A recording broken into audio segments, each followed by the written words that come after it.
Options trading guide. Introduction. एक उम्र के बाद इंसान अपने शौक और खर्चों को कंट्रोल कर पैसा बचाने की ओर बढ़ जाता है। हालांकि युवा पीढ़ी में यह आदत धीरे धीरे बदल रही है। नहीं, ऐसा बिल्कुल नहीं है कि युवा पीढ़ी पैसे बचाने के बजाय पैसा खर्च करने पर ज्यादा जोर दे रही है, बल्कि आज की पीढ़ी पैसा सेव करने की जगह उसे निवेश करने पर ज्यादा गौर कर रही है। युवा वर्ग पैसा लगाकर उसे बढ़ाने में ज्यादा यकीन रखता है। इसी के सहारे वो साल दर साल बढ़ने वाली महंगाई के मुकाबले अपने पैसे को बढ़ा पा रहे हैं। और यही कारण है कि आज की युवा पीढ़ी ने सालों से चले आ रहे फिक्स्ड डिपॉजिट जैसे निवेश के जरियों को दरकिनार करते हुए स्टॉक मार्केट की ओर रुख किया है, जहां वो इक्विटी शेयर में निवेश करना पसंद करते हैं। आज लोगों ने पुराने निवेश के जरियों को पीछे छोड़कर ऐसे जरिए तलाश कर लिए हैं जिनमें रिस्क भले ही ज्यादा हो, लेकिन मुनाफा कमाने के चांस भी नुकसान से ज्यादा हैं। स्टॉक मार्केट में ऑप्शन ट्रेडिंग भी एक ऐसा ही जरिया है जहां नुकसान एक सीमा में बंधा हुआ है, लेकिन मुनाफा जितना चाहें उतना कमाया जा सकता है। निवेश के इसी जरिए से मुनाफे के चांस बढ़ाने और नुकसान को कम करने के लिए ऑप्शंस ट्रेडिंग गाइड की ऑडियो बुक लेकर हाजिर है। ऑप्शंस ट्रेडिंग निवेश का एक बेहद ही मुश्किल और पेचीदा जरिया है, जिसमें कोई नौसिखिया इंसान मुनाफा कमाने की सोच भी नहीं सकता, उल्टा नुकसान ही कर बैठेगा। इसीलिए ऑप्शंस में ट्रेड करने से पहले इसकी बारीकियों और बेसिक जानकारियों से रूबरू होना जरूरी है। ऑप्शंस ट्रेडिंग से जुड़े पेशेवर शब्द और पहलुओं को जानकर आपकी निवेश की राह बेहद आसान हो जाएगी। और ये ऑडियो बुक आपको इन्हीं छोटी छोटी बातों से रूबरू कराते हुए आपके कदम ऑप्शंस ट्रेडिंग की ओर बढ़ाती है। ये ऑडियो बुक नए ट्रेडर के साथ ऑप्शन ट्रेडिंग में पहले ही हाथ आजमा रहे ट्रेडर्स के लिए सलाहों के पिटारों के साथ आगे कदम बढ़ाने में मदद करेगी। इसके साथ ही वो ट्रेडर जिन्हें लगता है कि ऑप्शंस ट्रेडिंग एक रिस्क भरा निवेश है, ये ऑडियो बुक उनकी कंफ्यूजन को दूर करके उन्हें ऑप्शंस ट्रेडिंग की स्ट्रैटेजी समझाते हुए मुनाफा कमाने के चांस बढ़ाएगी। आइए फिर शुरू करते हैं निवेश का ये सफर और सुनते हैं कश ऑप्शंस ट्रेडिंग गाइड की ऑडियो बुक। चैप्टर 1, ऑप्शंस में ट्रेड क्यों करें। शेयर मार्केट में निवेश करने के लिए 3 प्रकार के साधन मौजूद हैं। पहला साधन है इक्विटी, दूसरा है फ्यूचर और तीसरा साधन है ऑप्शंस। जहां इक्विटी में निवेश करने से आपको कम रिटर्न्स हासिल होते हैं, क्योंकि इस प्रकार के निवेश में रिस्क भी कम होता है। वहीं फ्यूचर्स में किए गए निवेश में रिस्क और रिटर्न इक्विटी के मुकाबले बढ़ जाते हैं। इसके रिस्क और रिटर्न को हम मध्यम कैटेगरी में शामिल कर सकते हैं। हालांकि ऑप्शंस में रिस्क और रिटर्न को आप अपनी इच्छा अनुसार घटा या बढ़ा सकते हैं। ऑप्शंस निवेश का एक ऐसा साधन है जिसमें रिस्क कम भी हो सकता है और ज्यादा भी। ठीक इसी प्रकार इसके रिटर्न्स भी कम ज्यादा हो सकते हैं। ऑप्शंस के रिस्क और रिटर्न दोनों ही निवेशक पर निर्भर करते हैं कि वो कैसे इसका इस्तेमाल करते हैं। इसके अलावा ऑप्शंस में निवेश कर आप अपना पोर्टफोलियो सुरक्षित कर सकते हैं। साथ ही ये आपके पोर्टफोलियो के रिटर्न के चांस को और भी मजबूत कर देते हैं। ऑप्शंस की सबसे खास बात यह है कि निवेशक के शेयर की कीमत किसी भी दिशा में रहे, यानी कि शेयर की कीमत चाहे घटे या बढ़े, दोनों ही सिचुएशन में निवेशक उसकी कीमत पर दाम लगाकर पैसा कमा सकता है। वहीं इक्विटी और फ्यूचर भी दोनों दिशाओं में निवेशक को पैसा कमाने का मौका तो देते हैं, मगर निवेशक केवल एक ही दिशा में शेयर की कीमत पर दाम लगाकर मुनाफा कमा सकता है। हेजिंग में जहां आप किसी कमोडिटी की कीमत में आए उतार चढ़ाव से खुद के नुकसान का जोखिम कम करते हैं, वहीं इसके उलट स्पेक्युलेशन में इन्हीं कीमतों में आ रहे उछाल या गिरावट का फायदा उठाकर आप मुनाफा कमाने की कोशिश करते हैं। इसी स्पेक्युलेशन में आप ऑप्शंस का इस्तेमाल करके मुनाफा कमा सकते हैं, और जब स्पेक्युलेशन में इक्विटी और फ्यूचर की बजाय ऑप्शंस का इस्तेमाल करते हैं तो आपका मुनाफा दोनों के मुकाबले बढ़ जाता है। हालांकि स्पेक्युलेशन में ऑप्शंस का इस्तेमाल करने से रिस्क भी बढ़ जाता है। इसके साथ ही ऑप्शंस में निवेश करने के कई और भी फायदे हैं, जैसे कि इसके जरिए आप ज्यादा फायदा कमा सकते हैं। और इसकी सबसे खास बात है कि आप इसकी शुरुआत छोटी रकम के साथ भी कर सकते हैं। साथ ही ऑप्शंस में मुनाफा कमाने के लिए आप कई तरह के तरीकों और रणनीतियों का इस्तेमाल कर सकते हैं। हम ये तो जान चुके हैं ऑप्शंस में ट्रेड क्यों करना चाहिए। चैप्टर 2, क्या होते हैं ऑप्शंस। हम ये तो जान चुके हैं कि ऑप्शंस में निवेश क्यों करना चाहिए, लेकिन ऑप्शंस होते क्या हैं, ये सवाल आपके दिमाग में जरूर चल रहा होगा। आइए जानते हैं इसके बारे में। ऑप्शन एक ऐसा कॉन्ट्रैक्ट है जिससे निवेश को एक स्टॉक या इंडेक्स को एक तय कीमत पर एक सीमित समय में खरीदने या बेचने का अधिकार मिल जाता है। मान लीजिए कि आप महीने के अंत तक XYZ शेयरों को 100 रुपए की कीमत पर खरीदने के लिए एक कॉन्ट्रैक्ट खरीदेंगे। ऐसे में आप XYZ शेयरों को 100 रुपए की कीमत पर खरीदने के लिए बंधे हुए नहीं हैं, लेकिन महीने के अंत तक इन शेयरों को खरीदने का आपका हक बरकरार रहेगा। इसलिए इस कॉन्ट्रैक्ट को ऑप्शन कहा जाता है, क्योंकि इसके साथ कोई अनिवार्यता जुड़ी हुई नहीं है। हालांकि यह अधिकार खरीदने के लिए आपको एक छोटी सी कीमत चुकानी होती है, जिसे प्रीमियम कहा जाता है। ऑप्शन से जुड़े कॉन्ट्रैक्ट दो प्रकार के होते हैं। पहला कॉल ऑप्शन और दूसरा पुट ऑप्शन। कॉल ऑप्शन यानी सी के तहत आपको तय समय के अंदर एक तय कीमत पर स्टॉक खरीदने की इजाजत दी जाती है। वहीं पुट ऑप्शन यानी पीई आपको तय समय के भीतर एक तय कीमत पर स्टॉक बेचने का हक देता है।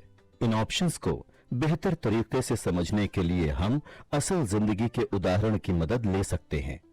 घर खरीदना कई लोगों का ड्रीम प्रोजेक्ट होता है। मान लें कि आपने एक शानदार कॉलोनी या सोसाइटी में एक जाने माने बिल्डर की निगरानी में बन रहे एक फ्लैट को अपने लिए चुना है। हालांकि बिल्डर 2 साल बाद ही यह फ्लैट आपको डिलीवर करेगा और इस फ्लैट की कीमत 50 लाख तय की गई है। यानी कि एक इंसान मौजूदा सेटअप में 50 लाख एडवांस या कुछ किश्तों में कीमत चुकाकर वो फ्लैट खरीदेगा। लेकिन अगर बिल्डर 2 साल में प्रोजेक्ट पूरा नहीं कर पाता है तब क्या होगा? और साथ ही अगर कोई इंसान पूरे हाउसिंग प्रोजेक्ट पर ही कानूनी मामला दर्ज करवा देता है तो आप रिस्क के हकदार होंगे। क्या आप इस बात से सहमत हैं? फ्लैट खरीदने के साथ ये छोटे छोटे रिस्क तो जुड़े हुए हैं ही, मगर आप फ्लैट को गंवाना भी नहीं चाहते, क्योंकि सोसाइटी के नजदीक ही मेट्रो प्रोजेक्ट आ रहा है और इस बात की काफी ज्यादा संभावना है कि फ्लैट की लागत आने वाले सालों में दोगुनी हो सकती है। ऐसी सिचुएशन में अगर कोई बिल्डर इस कॉन्ट्रैक्ट के साथ आपके पास आता है कि आप 2 वर्षों के भीतर कभी भी 50 लाख में फ्लैट खरीदने का अधिकार बरकरार रखेंगे, पर इस कॉन्ट्रैक्ट पीरियड में आपके पास फ्लैट नहीं होगा, लेकिन आपको इन अधिकारों को पाने के लिए 50,000 रुपए का भुगतान करने की जरूरत पड़ेगी। कॉन्ट्रैक्ट का ये पहलू सुनकर आप इसे खुशी खुशी स्वीकार कर लेंगे, है ना?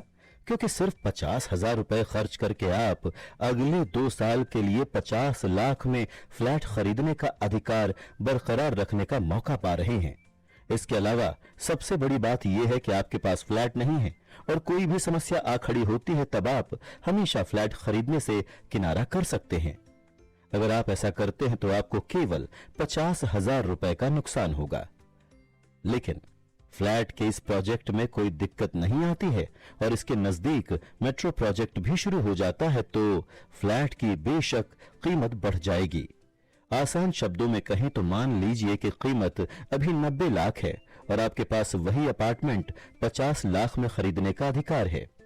तब आप क्या करेंगे? आप इसे जरूर खरीदेंगे, है ना? आइए अब इसी बात को थोड़ी और बारीकी और गहराई के साथ समझते हैं। मान लीजिए कि आपके पास फ्लैट खरीदने के लिए 50 लाख की रकम नहीं है। इस सिचुएशन से आप किस तरह से निपटेंगे? कोई भी इंसान किसी दूसरे इंसान को कॉन्ट्रैक्ट बेचने की योजना बना सकता है ना? आसान शब्दों में कहें तो जब एक इंसान को फ्लैट 50 लाख रुपए में मिल रहा है जबकि बाजार में फ्लैट की मौजूदा कीमत 90 लाख है, ऐसे में दूसरा इंसान ये मौका गंवाना नहीं चाहेगा। अब आप कॉन्ट्रैक्ट को सिर्फ 50,000 रुपए की कीमत पर तो बेचेंगे नहीं, आप फ्लैट को ज्यादा कीमत पर बेचेंगे और दूसरा इंसान जो फ्लैट खरीदने का अधिकार खरीद रहा है वो भी ज्यादा कीमत पर खरीद कर खुश है। ऐसा इसलिए है क्योंकि उसे 90 लाख के बजाय 50 लाख में फ्लैट खरीदने का अधिकार मिलता है और ऐसा करके वो 40 लाख रुपए बचा लेता है। अगर हम ऑप्शन ट्रेडिंग को इस फ्लैट खरीदने के उदाहरण के साथ जोड़कर देखते हैं तो इसके अलग अलग हिस्से कुछ इस प्रकार होंगे। कॉल ऑप्शन में कॉन्ट्रैक्ट का स्ट्राइक प्राइस 50 लाख रुपए होगा, वही कॉन्ट्रैक्ट की एक्सपायरी हुई 2 साल, जबकि ऑप्शन खरीदने के लिए भरा जाने वाला प्रीमियम 50,000 रुपए होगा। ऑप्शंस ट्रेडिंग को हम इस तरह फ्लैट के इस उदाहरण की मदद से आसानी से समझ सकते हैं। यानी कि हममें से ज्यादातर लोग कुछ हेज फंड या कंपनियों को छोड़कर स्टॉक को वाकई खरीदते या बेचते नहीं हैं और हम केवल बाजार में मुनाफा कमाने के लिए अधिकार यानी कि ऑप्शंस कॉन्ट्रैक्ट खरीदते और बेचते हैं। इस एपिसोड को यहीं पर खत्म करते हैं और आगे बढ़ते हैं ऑप्शन से जुड़ी हुई कुछ और बारीकियों की ओर। चैप्टर 3 ऑप्शन से जुड़े कुछ पेशेवर शब्द। अब तक आप ऑप्शन ट्रेडिंग से जुड़े हुए ज्यादातर नियमों को समझ चुके होंगे। हालांकि ऑप्शन से जुड़े सभी नियमों और पेशेवर शब्दों को ढंग से समझना बेहतर है। सबसे पहले जानते हैं कि ऑप्शन प्रीमियम क्या होता है। ऑप्शंस प्रीमियम वो कीमत है जो ऑप्शन का खरीदार ऑप्शन बेचने वाले को देता है। अब समझते हैं ऑप्शन से जुड़ा एक और नियम जो है स्ट्राइक प्राइस। स्ट्राइक प्राइस वो कीमत है जिस पर ऑप्शंस खरीदार और ऑप्शन बेचने वाले कॉन्ट्रैक्ट का अधिकार अपने पास रखते हैं। इसे एक्सरसाइज प्राइस भी कहा जाता है। स्ट्राइक प्राइस को हम उदाहरण की मदद से इस तरह से समझ सकते हैं कि मान लीजिए बैंक निफ्टी 33,265 पर कारोबार कर रहा है। एक व्यापारी को लगता है कि यह इंडेक्स एक हफ्ते में 34,200 से ऊपर चला जाएगा, इसलिए अपने मुनाफे की उम्मीद करके वो 34,200 पर कॉल ऑप्शन खरीदेगा। इस उदाहरण में 34,200 एक स्ट्राइक प्राइस है। इसी तरह ऑप्शन खरीदारों और ऑप्शन बेचने वालों के बीच व्यापार को सुविधाजनक बनाने के लिए सुरक्षा के लिहाज से अलग अलग स्ट्राइक मूल्य होते हैं। इसके बाद बारी आती है एक्सपायरी डेट की। ऑप्शन कॉन्ट्रैक्ट में तय की गई आखिरी तारीख को एक्सपायरी डेट कहा जाता है। इसे एक्सरसाइज डेट भी कहा जाता है। एक्सपायरी डेट के बाद कोई भी ऑप्शंस में निवेश करने वाला ऑप्शन को खरीदने या बेचने के लिए अपने अधिकार का प्रयोग नहीं कर सकता है। इन सभी बेसिक नियमों और पेशेवर शब्दों के साथ साथ कुछ खास और कठिन पेशेवर शब्द भी ऑप्शन कॉन्ट्रैक्ट के साथ जुड़े हुए हैं, जैसे कि अमेरिकी ऑप्शन और यूरोपियन ऑप्शन। अमेरिकन ऑप्शन एक ऐसा ऑप्शन है जिसे एक्सपायरी डेट से पहले किसी भी तारीख में इस्तेमाल किया जा सकता है, जबकि यूरोपियन ऑप्शन एक ऐसा ऑप्शन है जिसका इस्तेमाल केवल एक्सपायरी डेट के दिन ही किया जा सकता है। भारत में ऑप्शन से जुड़े सभी इंस्ट्रूमेंट्स केवल यूरोपियन ऑप्शन इस्तेमाल करने का ही समर्थन करते हैं, इसलिए इनका नाम कॉल ऑप्शन यानी सीई और पुट ऑप्शन यानी कि पीई है। इसी के साथ यह एपिसोड यहीं पर खत्म होता है। चैप्टर 4 ऑप्शंस में कब लें लॉन्ग और शॉर्ट पोजीशन। अब तक हम ऑप्शंस की कई बारीकियों को जान चुके हैं। अब हम हल्के कदमों के साथ इसकी ट्रेडिंग की ओर आगे बढ़ रहे हैं और इसी कड़ी में सबसे पहले बारी आती है शॉर्ट और लॉन्ग पोजीशन को समझने की। जब कोई निवेशक भविष्य में कीमत बढ़ने के चलते किसी स्टॉक के कुछ शेयर और खरीद लेता है तो इस सिचुएशन को लॉन्ग पोजीशन कहा जाता है। वहीं इसके उलट जब कोई निवेशक ये सोचता है कि आने वाले वक्त में उसके स्टॉक की कीमत में गिरावट आ जाएगी और यही अंदाजा लगाते हुए अपने शेयर बेच देता है तो इस सिचुएशन को शॉर्ट पोजीशन कहा जाता है।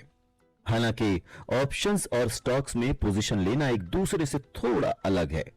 अगर कोई निवेशक शेयर की कीमत बढ़ने का अंदाजा लगाकर कॉल ऑप्शन खरीद लेता है या शेयर के कीमतों की गिरावट का अंदाजा लगाकर पुट ऑप्शंस खरीदता है तो इसे ऑप्शन खरीदने के मामले में लॉन्ग पोजीशन लेने के रूप में पहचाना जाता है।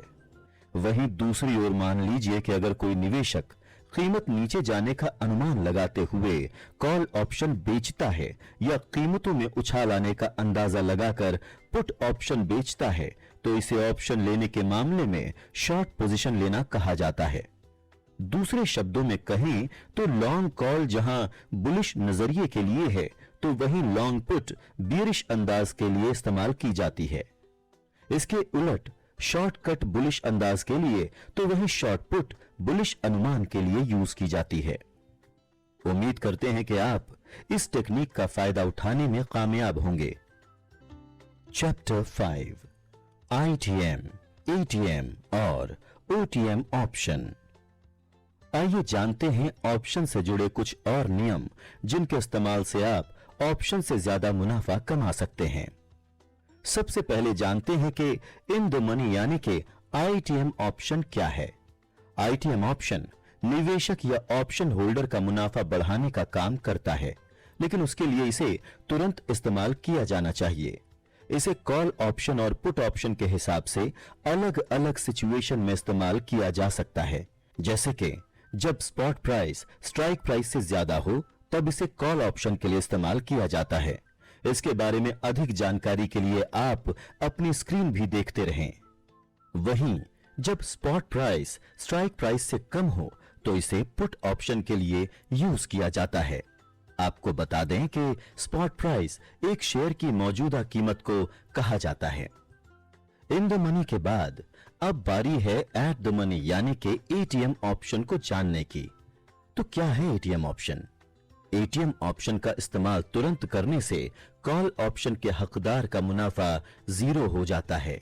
ये ऑप्शन इस्तेमाल करने के भी 2 तरीके हैं। जब शेयर या ऑप्शन की मौजूदा कीमत स्ट्राइक प्राइस के बराबर हो, तब इसे कॉल ऑप्शन के लिए इस्तेमाल किया जाता है। वहीं जब स्पॉट प्राइस स्ट्राइक प्राइस के बराबर हो, तो इसका इस्तेमाल पुट ऑप्शन में किया जाता है। इन दोनों नियमों को समझने के बाद अब हम चलते हैं out the money OTM option की ओर। अगर एटीएम ऑप्शन का तुरंत प्रयोग किया जाता है, तो ऑप्शन के हकदार को नुकसान भुगतना पड़ता है। इसे भी कॉल और पुट ऑप्शन दोनों में इस्तेमाल कर सकते हैं। जैसे कि जब ऑप्शन की मौजूदा कीमत स्ट्राइक मूल्य से कम हो, तब ये कॉल ऑप्शन के लिए मान्य है। वहीं जब ऑप्शन की स्पॉट प्राइस स्ट्राइक प्राइस से ज्यादा हो, तो इसे पुट ऑप्शन में यूज करते हैं। चैप्टर 6 ऑप्शन प्रीमियम में हो रहे बदलाव पर रखें नजर। ऑप्शन ग्रीक अलग अलग किस्म के पैरामीटर्स या मानक हैं जो किसी ऑप्शन के प्रीमियम को प्रभावित करते हैं। इसीलिए एक ऑप्शन ट्रेडर इन सभी पैरामीटर्स पर नजर रखकर ज्यादा से ज्यादा मुनाफा कमा सकता है और ऑप्शन ट्रेडिंग में नुकसान होने से खुद को बचा सकता है। आइए अब जानते हैं अलग अलग तरह के ऑप्शन ग्रीक के बारे में। सबसे पहले बारी है डेल्टा की। डेल्टा ये किसी ऑप्शन की कीमत में आए बदलाव से जुड़े ऑप्शन प्रीमियम के हो रहे बदलाव की दर को मापता है। वहीं दूसरा ऑप्शन ग्रीक गामा एक स्टॉक की कीमत में बदलाव की वजह से ऑप्शन डेल्टा में हो रहा बदलाव ही है। सरल शब्दों में यह डेल्टा में हो रहे बदलाव की दर को मापता है। अगर गामा ज्यादा है तो डेल्टा ऑप्शन की कीमतों पर ज्यादा असर करता है। इसके साथ ही ओटीएम, आईटीएम और एटीएम ऑप्शन में एटीएम ऑप्शन का गामा सबसे ज्यादा होगा। वहीं थीटा एक्सपायरी डेट के लिए बचे समय को ध्यान में रखकर ऑप्शन प्रीमियम पर हो रहे असर को मापता है। एक और ऑप्शन ग्रीक वेगा ऑप्शन की कीमत में किसी भी घटना की वजह से हो रहे तुरंत बदलाव की वजह से प्रीमियम में बदलाव की दर को मापता है। अगर किसी ऑप्शन का वेगा ज्यादा है, भले ही ये नेगेटिव हो या पॉजिटिव, तो ऑप्शन प्रीमियम की कीमत में किसी भी बदलाव का असर काफी ज्यादा होता है। वहीं एक और पैरामीटर रो ब्याज दर में हो रहे बदलाव की वजह से ऑप्शन प्रीमियम में हो रहे बदलाव की दर को मापता है। तो इन फैक्टर्स पर नजर रखकर हम प्रीमियम से मुनाफा कमा सकते हैं। अब तक हम ट्रेडिंग से जुड़ी कई टेक्निक्स और चालें जान चुके हैं। अब समय है कि हम पूरी तरह ऑप्शन ट्रेड के बारे में जान लें। चैप्टर 7 ऑप्शंस में ट्रेड कैसे करें। आइए अब जानते हैं कि ऑप्शंस में ट्रेड कैसे करना चाहिए। ऑप्शंस के इस्तेमाल से ट्रेड कैसे करना चाहिए, इसे हम एक सरल उदाहरण की मदद से समझते हैं। लेकिन यह ध्यान रखें कि यह सिर्फ एक उदाहरण है। मान लीजिए 17 मई 2021 को आप HDFC बैंक का ऑप्शन लेते हैं, जिसकी एक्सपायरी डेट हम 27 मई 2021 तय करते हैं और अपना अनुमान लगाते हुए स्ट्राइक प्राइस 1500 रुपए रखते हैं। इसके बारे में अधिक जानकारी के लिए आप अपनी स्क्रीन भी देखते रहें। अब इस सिचुएशन में हम किसी जॉन नाम के इंसान को एक ऑप्शन खरीदने वाला इंसान मान लेते हैं। अब इस दौरान HDFC बैंक के शेयर की कीमत 1360 से 1380 के बीच घूम रही है। इसके अलावा HDFC बैंक निफ्टी के टॉप 10 शेयर्स में भी शामिल है। इसलिए एक ऑप्शन ट्रेडर जॉन सोचता है कि कीमत यहां से ऊपर ही जाएगी। इसके अलावा वो ये भी अनुमान लगाता है कि यह कीमत 1500 के ऊपर तक जा सकती है। इस समय यानी मई 2021 का ऑप्शन चार्ट देखने से पता चलता है कि 1500 कॉल ऑप्शन की मौजूदा कीमत 5.35 है। इसकी जानकारी आप स्क्रीन पर बने चार्ट में देख सकते हैं। अब किसी भी ट्रेड में 3 पैरामीटर सबसे जरूरी हैं। पहला है मुनाफे के चांसेस, दूसरा है ज्यादा से ज्यादा रिस्क और तीसरा है ज्यादा से ज्यादा मुनाफा। और 1500 कॉल ऑप्शन बाय ट्रेड के पे आउट चार्ट को देखने से पता चलता है कि इस समय मुनाफे के चांसेस सिर्फ 10.61% हैं, जो कि ज्यादा से ज्यादा केवल 2942 रुपए है और निवेश के लिए पैसे की भी जरूरत होगी। ये पे ऑफ चार्ट आप अपनी स्क्रीन पर देख सकते हैं। हालांकि मुनाफा कमाने की कोई सीमा नहीं है। मुनाफा इस बात पर भी निर्भर करता है कि कीमत 1506 यानी कि 1500 और चुकाए गए प्रीमियम के जोड़ से ऊपर कहां बंद होगी। सरल शब्दों में कहें तो असीमित मुनाफा कमाने के 10.61% चांसेस हैं या कुछ मुनाफा कमाने की कोशिश में 2942 रुपए के नुकसान के 89.39% चांसेस हैं। एक्सपायरी डेट लगभग 10 दिन दूर है और मोटे तौर पर 3 सिचुएशन जॉन के सामने खड़ी हो सकती है। पहली सिचुएशन यह हो सकती है कि स्टॉक की कीमत स्ट्राइक मूल्य से ऊपर जा सकती है, जैसे कि हमने स्ट्राइक प्राइस 1500 तय किया है, तो मान लीजिए कि स्टॉक की कीमत 1600 पहुंच जाती है। दूसरी सिचुएशन यह हो सकती है कि स्टॉक की कीमत स्ट्राइक मूल्य से नीचे रहती है, मान लीजिए कि स्टॉक की कीमत 1400 ही रही। तीसरी सिचुएशन यह हो सकती है कि शेयर की कीमत स्ट्राइक प्राइस के बराबर यानी कि 1500 पर ही रहती है। एक्सपायरी डेट पर ऑप्शंस की इंट्रिंसिक वैल्यू या आईवी ऑप्शन ट्रेड से होने वाले मुनाफे या नुकसान का पता लगाती है। हम आईवी का पता स्पॉट प्राइस से स्ट्राइक प्राइस को घटाकर लगा सकते हैं। हमें अपनी आईवी की कैलकुलेशन में चुकाए गए प्रीमियम यानी कि 5.35 रुपए को शामिल करना होगा। अब हम जॉन के सामने खड़ी हुई तीनों अलग अलग सिचुएशन से आईवी का पता लगा सकते हैं।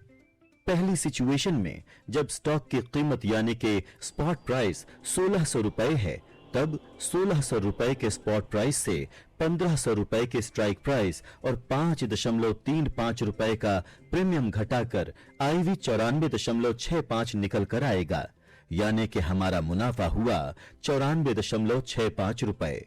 वहीं दूसरी सिचुएशन में जब स्पॉट प्राइस 1400 रुपए है, तब आईवी 100 रुपए आएगा, लेकिन आईवी हमेशा एक पॉजिटिव नंबर होता है, तो इस सिचुएशन में आईवी 0 हो जाएगा, लेकिन हमने ये ऑप्शन खरीदने के लिए एक प्रीमियम भी अदा किया हुआ है, तो हमारा नुकसान प्रीमियम भर का होगा, जो कि 5.35 रुपए है। और अब तीसरी सिचुएशन में जबकि स्पॉट प्राइस और स्ट्राइक प्राइस तो बराबर हैं, लेकिन हम ऑप्शन के लिए प्रीमियम भी अदा कर चुके हैं, तब जॉन को चुकाए गए प्रीमियम की कीमत का नुकसान झेलना होगा। अब मान लीजिए कि दूसरी तरफ शीला ऑप्शन के मामले में एक एक्सपर्ट ट्रेडर है। एक एक्सपर्ट होने के नाते शीला सोचती है कि बाजार में उतार चढ़ाव के कारण स्टॉक की कीमत एक्सपायरी डेट यानी अगले 10 दिनों के भीतर 1500 तक नहीं पहुंच पाएगी। शीला की सिचुएशन जानने के लिए आप स्क्रीन पर बना चार्ट देख सकते हैं। इसलिए वो जॉन के उलट उन्हीं 1500 कॉल ऑप्शंस को बेचने का फैसला करती है। इसके ट्रेड करने के बाद उसके खाते में तुरंत 5.35 रुपए का प्रीमियम आ जाता है। वहीं अगर आप 1500 कॉल ऑप्शन के बाय ट्रेड के पे आउट चार्ट पर नजर डालते हैं तो मुनाफा कमाने के चांसेस केवल 89.21% हैं और इस मामले में ज्यादा से ज्यादा रिस्क असीमित है और मुनाफा केवल 2,942 रुपए ही है। ये पे ऑफ चार्ट आप हमारी स्क्रीन पर देख सकते हैं, लेकिन इस ट्रेड को पूरा करने के लिए 1,11,260 रुपए होना जरूरी है। आसान शब्दों में कहें तो मुनाफा इस बात पर निर्भर करता है कि कीमत 1505 यानी कि 1500 के कॉल ऑप्शन और चुकाए गए 5 रुपए के प्रीमियम के जोड़ के नीचे कहां बंद होगी। दूसरे शब्दों में इस बात को ऐसे समझा जा सकता है कि 2,942 रुपए का मुनाफा कमाने के 89.21% चांसेस हैं या कुछ मुनाफा कमाने की कोशिश में असीमित नुकसान के 10.89% चांसेस हैं। हालांकि ट्रेड को बंद करके असीमित नुकसान से बचा जा सकता है, पर यह हम बाद में समझेंगे। अब जबकि एक्सपायरी डेट लगभग 10 दिन दूर है तो हम पिछले उदाहरण में उन्हीं 3 सिचुएशंस की मदद से नफा नुकसान की बात करते हैं। पहली सिचुएशन यह हो सकती है कि स्टॉक की कीमत स्ट्राइक प्राइस से ऊपर जा सकती है यानी कि 1600 रुपए, जबकि दूसरी सिचुएशन में स्टॉक की कीमत स्ट्राइक प्राइस से नीचे रह सकती है यानी कि 1400 रुपए। तीसरी सिचुएशन में स्टॉक की कीमत स्ट्राइक प्राइस के बराबर यानी कि 1500 रुपए ही रह सकती है। अब एक्सपायरी डेट पर ऑप्शंस की इंट्रिंसिक वैल्यू यानी कि आईवी से ऑप्शन ट्रेड का मुनाफा और नुकसान तय कर सकते हैं। किसी स्टॉक की मौजूदा कीमत यानी कि स्पॉट प्राइस से स्ट्राइक प्राइस घटाकर हम आईवी कैलकुलेट कर सकते हैं। ध्यान रहे कि हमें अपनी कैलकुलेशन में भुगतान किए गए 5.35 रुपए के प्रीमियम को शामिल करना होगा। आइए अब तीनों ही सिचुएशन में मुनाफा या नुकसान का कैलकुलेशन करते हैं। पहली सिचुएशन में जहां स्पॉट प्राइस 1600 रुपए है और स्ट्राइक प्राइस 1500 रुपए है, तो स्पॉट प्राइस से स्ट्राइक प्राइस और प्रीमियम को घटाकर 94.65 रुपए का नुकसान सामने आएगा। जबकि दूसरी सिचुएशन में जहां स्पॉट प्राइस 1400 रुपए है, वहां स्ट्राइक प्राइस स्पॉट प्राइस से ज्यादा है, तो ऐसे में मुनाफा वापस मिलने वाले प्रीमियम के बराबर होगा यानी कि 5.35 रुपए। वहीं तीसरी सिचुएशन में स्पॉट प्राइस और स्ट्राइक प्राइस बराबर हैं, तब ट्रेडर को हासिल होने वाला मुनाफा वापस मिलने वाले प्रीमियम के बराबर होगा यानी कि 5.35 रुपए। ऑप्शन खरीदने और ऑप्शन बेचने की तकनीक दोनों ही अपने साथ फायदे और नुकसान भी लाती हैं। इन दोनों की अधिक जानकारी आप हमारी स्क्रीन से ले सकते हैं। किसी ट्रेडर को ऑप्शन ट्रेड करने की कोशिश करने से पहले इन सभी खास बातों को समझना जरूरी है, लेकिन घबराने की जरूरत नहीं है। थोड़े से गुणा भाग, हिसाब किताब और काउंटर ट्रेड्स के साथ इन नुकसानों से बचा जा सकता है। उदाहरण के लिए, अगर किसी व्यापारी के पास अपने ऑप्शन बेचने की सिचुएशन से बाहर निकलने का एक सरल नियम यह है कि अगर स्टॉक की कीमत स्ट्राइक प्राइस तक पहुंच जाती है तो उसने अपने ट्रेड से ज्यादा नुकसान होने के रिस्क को कम कर दिया है। हालांकि अभी भी दोनों ही कीमतों में बड़े अंतर से पैदा होने वाली सिचुएशन को हमने गिना नहीं है। चैप्टर 8 टाइम डीके की खासियत। अलग अलग किस्म की ऑप्शन ट्रेडिंग रणनीतियों के बारे में जानने से पहले यह समझना जरूरी है कि ऑप्शन से जुड़े अलग अलग पहलू ऑप्शन प्रीमियम को कैसे प्रभावित करते हैं। जैसा कि आप जानते हैं, किसी स्टॉक की कीमतें और उनके बदलने की दर जैसे कि डेल्टा और गामा ऑप्शन प्रीमियम पर खास असर डालती हैं। टेक्निकल गुणा भाग का इस्तेमाल करके इन कीमतों की दिशा और कीमत का काफी हद तक सही अनुमान लगाया जा सकता है। इसके बारे में अधिक जानकारी के लिए आप अपनी स्क्रीन पर भी नजर रखें। डेल्टा और गामा के अलावा ऑप्शन प्रीमियम को प्रभावित करने वाला एक और फैक्टर टाइम डीके यानी कि थीटा है।